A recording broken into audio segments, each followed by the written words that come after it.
皆さんごきげんよう、上川薫です。今回取り上げる話題は、韓国の言っていることとやっていることかなり支離滅裂だよというニュースについて取り上げていこうと思います。具体的には一体何のことかといえば、韓国ではここ最近、福島での処理水の放出に絡んで日本が海を汚している、日本の海産物は汚れているといった話などをして国際的な世論を盛り上げて日本批判というものを繰り広げようと力を入れているところです。そのような主張をしている韓国において実際に何が起こっているかといえば、韓国側が日本の海産物を輸入している、その輸入量というものが増加傾向であり、しかもその増加傾向が現在ではまさに近年では最大の量になっているというのです。あれおかしいな、韓国では日本の海産物は汚染されているという世論作りを政府が率先してやっているのに、一体どうしてこのようなことになっているのか、そのあたりの話を進めていきましょう。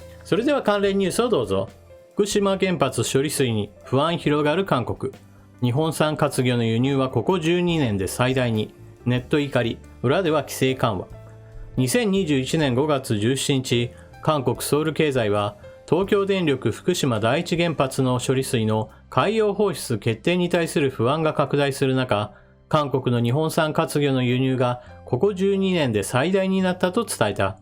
記事によると、韓国関税庁の輸入統計を分析した結果、昨年の活魚輸入量は6793トンで、2008年の6835トン以降最大を記録した。2018年は4992トン、2019年は5337トンと毎年増加傾向にあり、業界関係者は日本産活魚の輸入は2011年の福島原発事故により減少したが、2018年を起点に徐々に増加傾向にあると説明したという。韓国漁業界はこの原因について、韓国政府が日本産水産物に対する検疫を緩和したためと指摘している。ある魚類養殖協会関係者は、これまで韓国政府は日本産水産物に対して 100% 検疫検査をしてきたが、2018年から輸入量の一部のみ行っているとし、さらに東京オリンピックの観客受け入れ見送りの影響を受けて、ダンピング式に日本産水産物が必要以上に輸入されていると説明したという。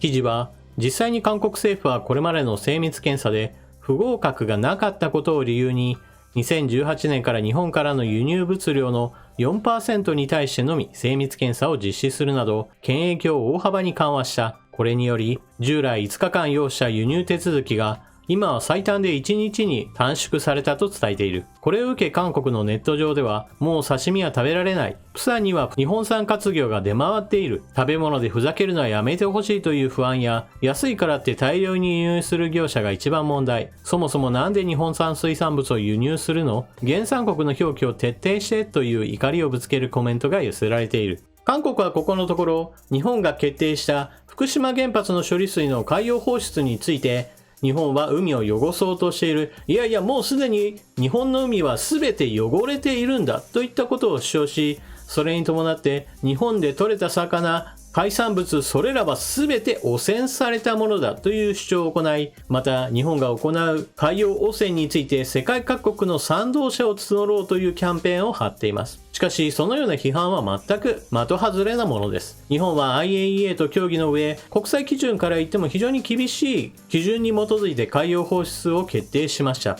ですから実際に海に流す水というものも世界各国で実際に放出がされているトリチウム水と比較しても全く問題にならないレベルです。これが一体どのような形で保証されるかといえば、例えば日本を批判しているその韓国の原子力学会において、日本のやろうとしていることはもはや無視して良いほどの影響しかないという話をしています。確かに韓国側の主張に少しでも寄り添おうとすれば、何かをすれば必ず影響は出ます。例えば私がここに生きていているということは必ずのように地球の大気を消費しています。それに伴って影響があるのかないのかといえば、この動画を見ているその全ての人々に影響があると言えます。ただしそれらは非常に微小なもので基本的には無視して良いものです。しかし韓国側の主張というのはそのような実際問題としては全く無視できるレベルであっても、ほんの少しでも影響があるのであれば、それをいかにして引き伸ばして日本がひどいことをしているんだという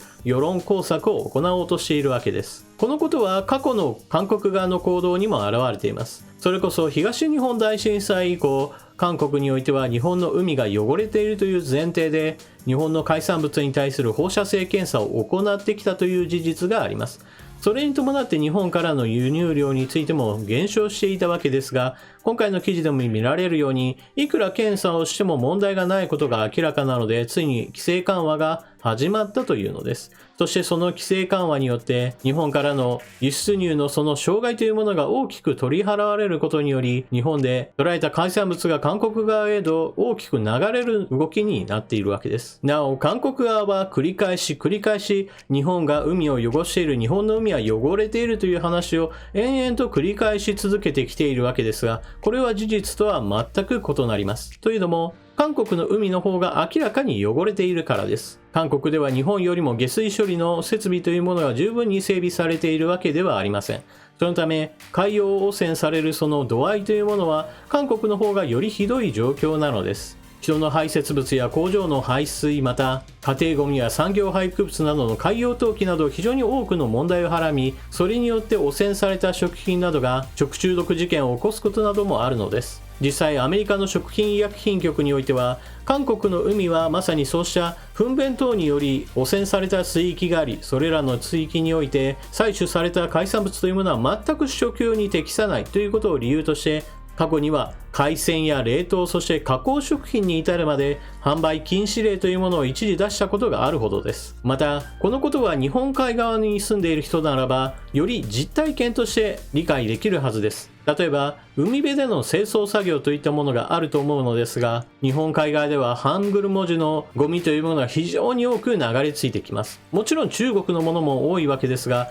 特に韓国のものについて言えば、例えば農薬であったり化学薬品であったりといった、それこそ取り扱いを注意しなければならないような危険物も漂着ゴミの中に含まれており、韓国側が一体どのようなことを海に対して行っているか、その片鱗というものを実体験として見ることができるのです。そして日本では全く逆の問題すら起こっているのです。日本ではかつて高度成長時代においては公害が発生しました。まさに海が汚れていた時期というのは確かに過去には存在しました。しかし現在では全く異なります。韓国規制というものが非常に強化されましたし、下水道や合併浄化処理層などの整備なども十分に進みました。また護岸の整備なども同様に年月の進行とともに進んできました。これらにより人間等によって汚染される海というものは全く姿を変え、現在では日本の海というものは非常に綺麗な状態になっています。ところが今度は逆に綺麗になりすぎたがゆえの問題というものも発生しているのです。その実例として瀬戸内海の話をしましょう。過去公害が発生した時期などにおいては、海に流れ込む様々な汚染物質やもしくは下水などの影響などもあって赤潮が大量に発生し、海産物に対する悪影響というものも甚大でした。しかしその後の環境規制の強化によって改善運動などが進むことによって現在では水質は大幅に改善しました。しかし綺麗になりすぎたがゆえに現在では海に流れ込む窒素やリンといったものがあまりにも少ないためにプランクトンの餌となるものがあまりにも少なく、そのプランクトンが少ないことから今度は魚の生育にも影響が出て漁獲量は減少しています。そして海の栄養が不十分であることから海苔の養殖にも障害があり、収穫量は25年連続で減り続けたといった時期がありました。このような海がきれいになりすぎたといった問題から、現在ではダムの底に溜まった泥などを放出することによって、より自然環境に近づける努力や、もしくは下水場からの窒素やリンの排出量などについて調整する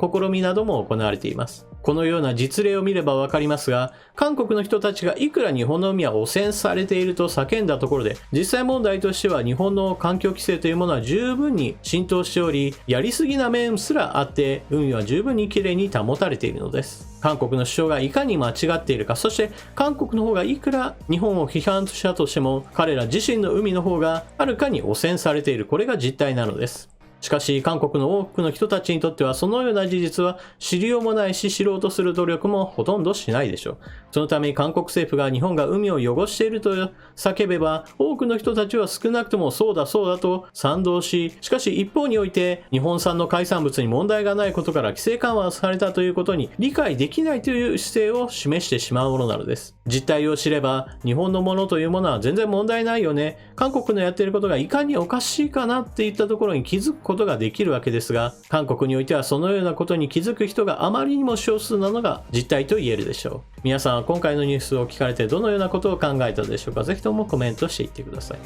それでは動画を最後までご視聴いただきありがとうございました。チャンネル登録していない方はぜひともチャンネル登録を。そして動画を見終わった後には評価ボタンのクリックもぜひともよろしくお願いします。それでは次の動画でまたお目にかかりましょう。またね。